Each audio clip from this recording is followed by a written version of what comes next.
Welcome, everyone. I want to acknowledge, first of all, that we're in the middle of so much.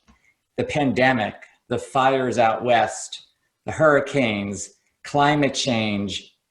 Our very democracy is at stake. I mean, so much is upside down. And here we are talking about money, another stressor in our lives. But turning money upside down is what we need to do. We have this opportunity to look at money from a new perspective. And money is something that we can actually gain agency over and decrease the stress around our finances. It's one area where we have some control.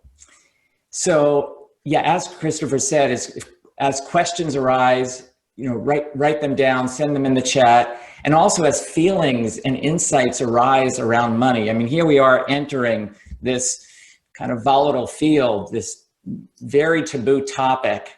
Write down any feelings or insights that arise as we go along.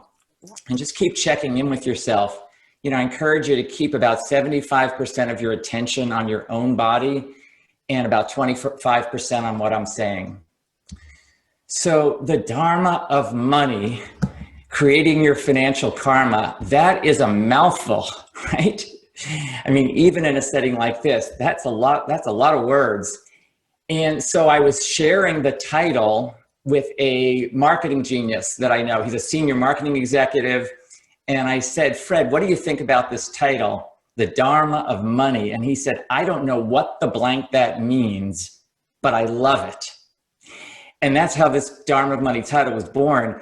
And I think what Fred was really pointing to is that money needs to be looked at in a whole new way.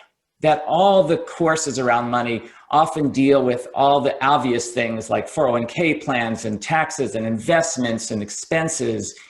And the Dharma of Money to Fred represented something wholly different. So that's what we're about today. And you don't need to be a meditator, a Buddhist, even a mindful practitioner to get the benefits from this program. So welcome to everyone, and welcome to everyone no matter what your financial situation is. So the Dharma of Money, the Dharma is really about the teachings. It's about the way. It's about that which supports you. It's really about your truth, because my feeling about money is that your truth is the wisest and powerful thing. See, when it comes to money, we have so much common sense within us. We don't need to go outside. It's really about how do we let go of the emotions and some of the fixed beliefs that we have around money that are actually getting in our way. So that's what we're here to do tonight. So we're going to discover some of our money patterns tonight and how those money patterns are impacting us. And that awareness is a huge step. And then we're going to learn that emotional intelligence drives success more than anything else around money. Drives success more than even how much money you have or how much you know about money. It's all about emotional intelligence. The Dharma of Money is really an opportunity. It's this rare opportunity to get quiet. There's so much noise surrounding us around money, and a lot of that noise is coming from the culture, our families. And this Dharma of Money program is an opportunity to move into stillness so we can actually hear our own inner voice around money. So tonight's a taste. It's an experiential introduction to the full weekend. That's September 26th and September 27th. So this is the first step, and I'm looking forward to all of you joining for that weekend. And I'll share more about the weekend in a little bit. So money for me, and just tune in and just notice what's happening in your body as we're diving into money, just staying connected to yourself. Money for me has been a huge source of suffering in my family. My whole family split apart. I lost my aunt and uncle, my first cousins, over a money issue. I also I also just had so much impulsivity around money with spending and investing. So there's been a lot of frustration, a lot of angst around money. And I felt that if I get an MBA, a Master's of Business Administration, I will master money. I won't have any issues or conflicts or any division within me, any suffering anymore around money. So I went to one of the top schools in the country, Wharton Business School. I get my MBA and I graduate, and only to discover that my same behaviors are still acting out. And in fact, a couple of years after I graduated from business school, I ran into a burning building to get my stuff because I had this fixed idea from childhood that my material possessions were more important than my life. That's how insidious this is those beliefs can override what we know to be true. And that's when I realized it's like there's this iceberg, and the tip of the iceberg is everything we normally talk about money, our living expenses, our income, our investments, taxes, etc. And we think it's all about that. That's the stuff I learned at Wharton. But it's really about the submerged part of the iceberg. It's all our emotions. It's our beliefs. And that's what we need to get at. So this course is really about retraining our minds so we're less reactive around money issues. That's what it's really about. It's about developing new habits. So since getting my MBA from Wharton, I've spent like the last 30 years developing mindfulness practices to help myself and all of us heal money and have freedom around money and feel empowered and at ease with money. So my formative money story. When I was 8 years old, I was playing basketball with my friends, and they were all speaking about how much money their parents earned. And I got so excited by the numbers. I mean, even back then, the numbers seemed really large to me, numbers like $20,000 that their parents were earning. And so I raced home, and in my kitchen, and this is in New York City, I asked my dad, "Dad, how much money do you make?" Well, my excitement got diminished immediately because he gave me a glare that could have scared a cat. I mean, I knew that I had just crossed a line. I felt shame, I felt terror, I felt stupid. And I made up 3 things about money. That money must be the thing in the world, and you can never have enough of it. And don't ever talk about money. Well, you can imagine how that played out for me as a financial advisor, not being able to talk about money. Well, what often happened is I would not talk about fees, and that didn't lead to a lot of success. So we see how these patterns really run our lives. So I want to find out about your money stories. I invite you to write down just the very bare content of this money experience that you had growing up. You know, just the bare outline of what happened to you growing up that was very formative around money. Maybe it was something that happened at home, something at school, something with other family members or with your friends. Maybe it was something you heard on television, but something might have happened, or maybe it was the absence of something happening that alerted you to something around money. You learned something about money. And that's the next thing I want you to write down is, what did you learn about money from that experience? What message did you receive around money? And my example was, I said, don't talk about money was the message I got. So I'll be quiet for a moment here so you guys can write down both the skeleton of the story and what was the message you learned about money.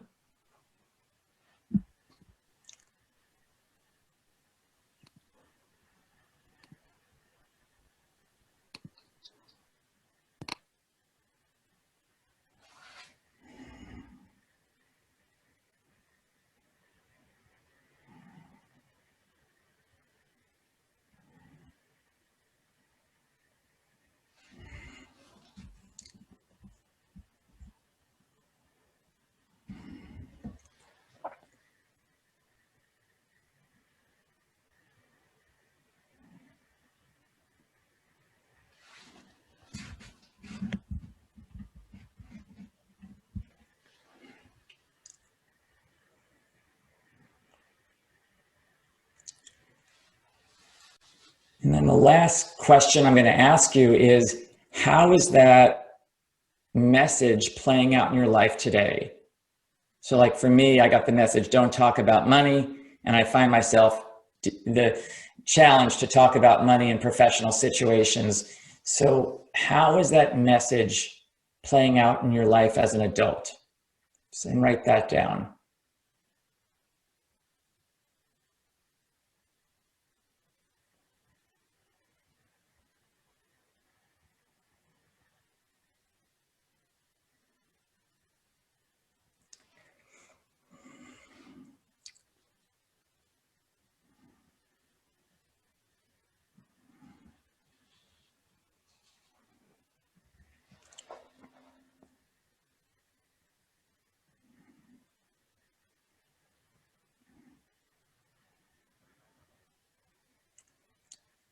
And then when you're all done with the writing, just read over what you've written and just notice what that feels like in the body as you're reading that to yourself.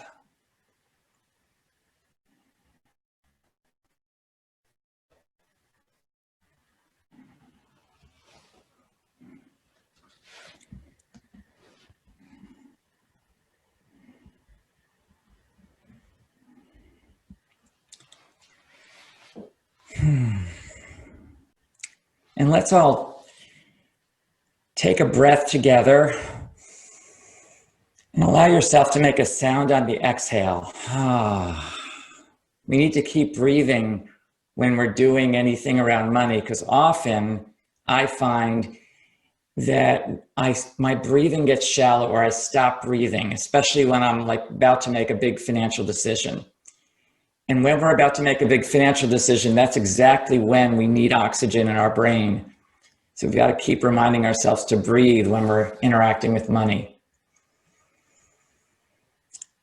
So now we're going to take this exercise one step further. And I invite you to close your eyes for just a minute. And I'm going to ask you a question with your eyes closed. So as you're with your eyes closed, just tuning in to your body, noticing what you're feeling, what sensations are arising.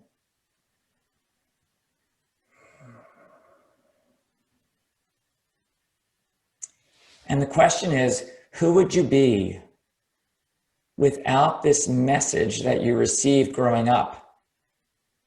Or who would you be if you had received the opposite message around money? Who would you be if you received the opposite message around money growing up? So for me, it would have been the message, talk about money. So notice what that feels like inside your body to just imagine that possibility that you got the opposite message growing up around money.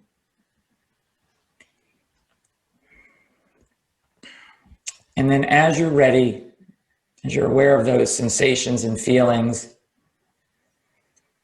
I invite you to write those down. Write down any insights, any feelings, any sensations that are arising from that question. Who would you be with the opposite belief around money? How would your spending change, your savings, your investing, your giving, maybe even the way you talk about money or don't talk about money? How would that change?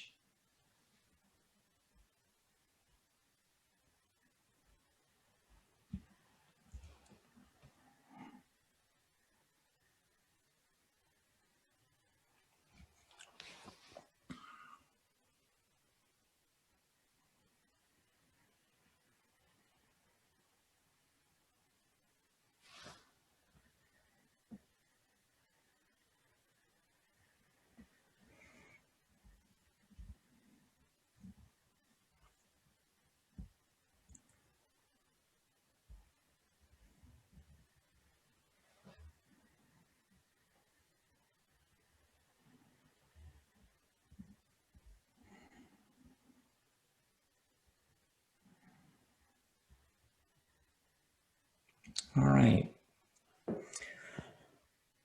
Well,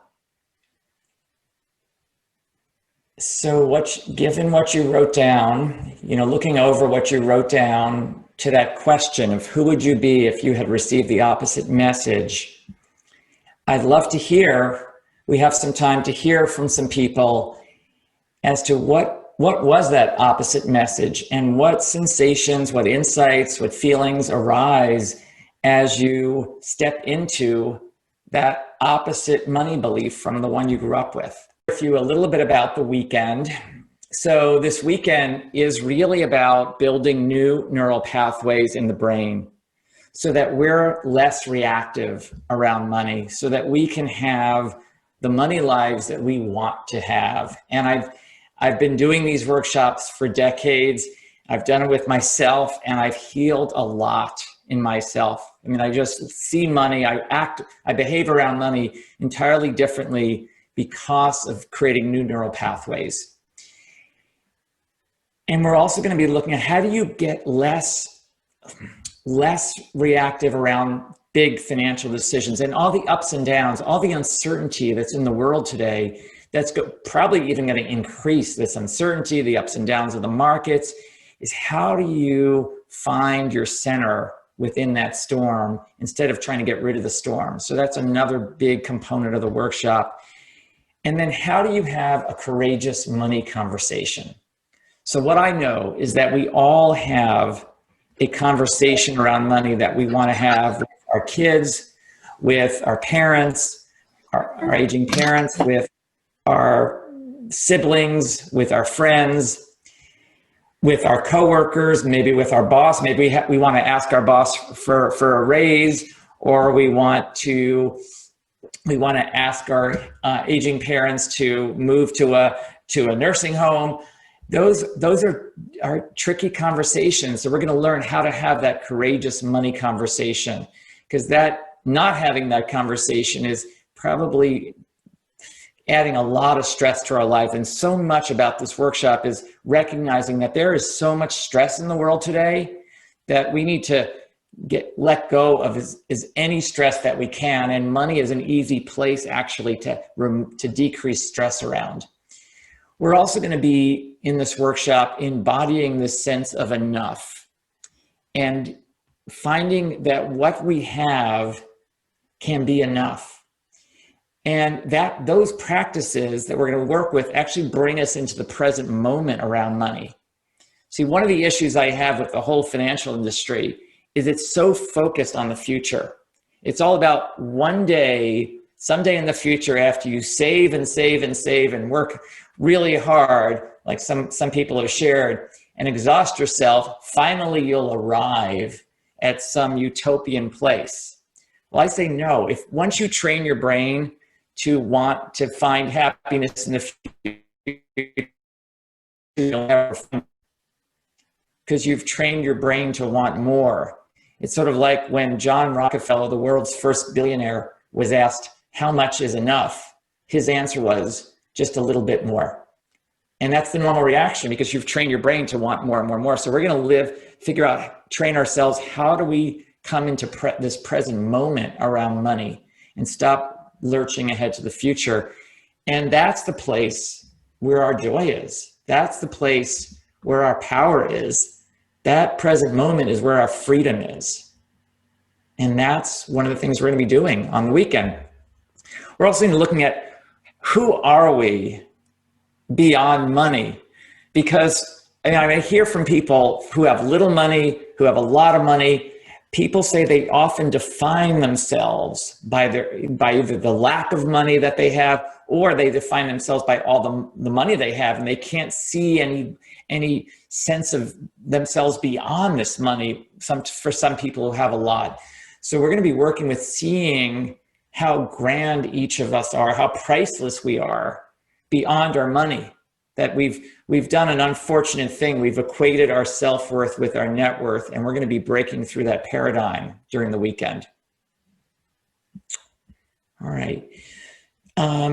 So the weekend is an investment of $159 to really transform the whole way you do money so that you can have more ease and freedom in your life.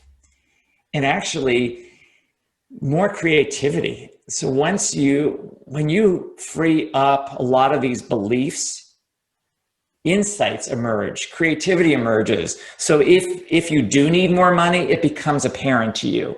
You start to realize that you have all the wisdom inside, you have the resources inside to find work that provides really good income for you without having to overly tax yourself with that work. So we'll be bringing a lot of mindfulness to money on the weekend, and we'll have a lot of spaciousness because we'll have the whole weekend to do this workshop, and there'll be breaks in between, so you'll get to really assimilate what we do in each session.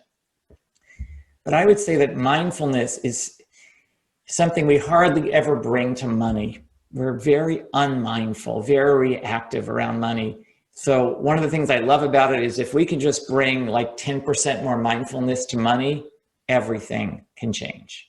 Our whole lives can change. So I want to open it up for questions that you might have about the weekend. And then after the questions, I'm going to do one more short practice to close the evening. So Justin, if you could, if you have a question, just write it in the chat. Yeah, let's do the questions that way just to save time. Just write your question in the chat.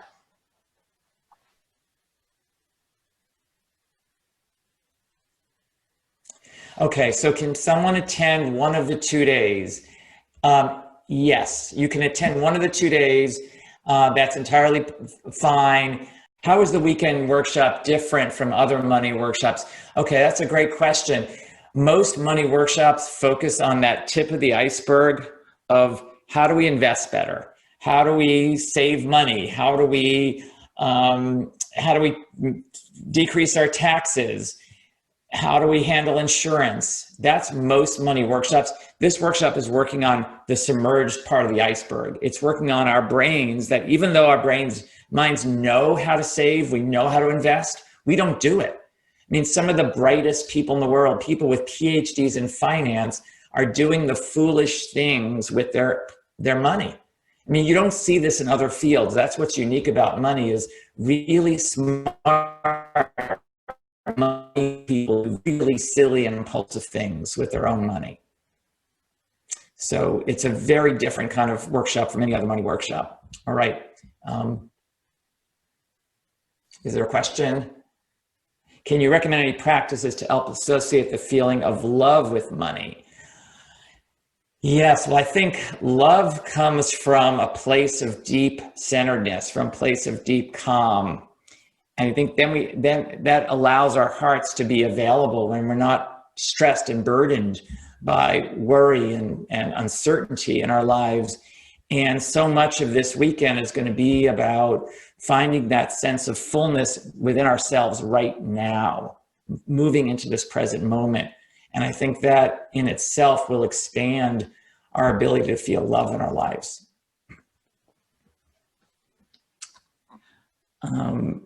Okay.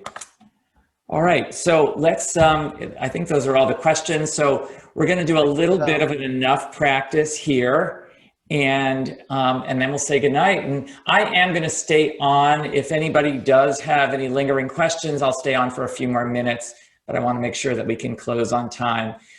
So, I invite you to close your eyes for a moment. We'll just take a minute here, and I invite you to say to yourself something that's might be kind of controversial, this idea of enough. I think of enough as the dirtiest word in the English language. You can't say you have enough. And I want to invite you, even if it feels like a stretch, to just say to yourself silently, I have enough. Just repeat that a couple of times to yourself. I have enough. I have enough. And if you don't feel like you have enough, like you absolutely need more money, then say to yourself, I have enough resources and wisdom to access enough. And then say to yourself, I do enough. I do enough in a world where it seems like we're never doing enough. And then finally, I am enough. Saying to yourself, I am enough. Just as you are, You know, Oscar Wilde said, be yourself, everyone else is already taken. There's no other you. You're completely, fully amazing just as you are. I am enough. And just notice how your body feels hearing those words from yourself. And take a long inhale and a long exhale. I'd like to dedicate the merit of all the practices we did today to all beings. May everyone in all areas of this planet, everywhere, feel freedom, feel like they have enough, be healthy, be free of the effects of climate change. May everyone be well. And I thank Minla. I thank you all for attending. And we're going to have a lot of fun, or maybe I should be more realistic. We're going to have fun. We're going to turn money into something that is not yucky. We're going to have fun on the workshop. But most importantly, you're going to learn a lot and transform how you relate to this thing that's been dragging so many of us down.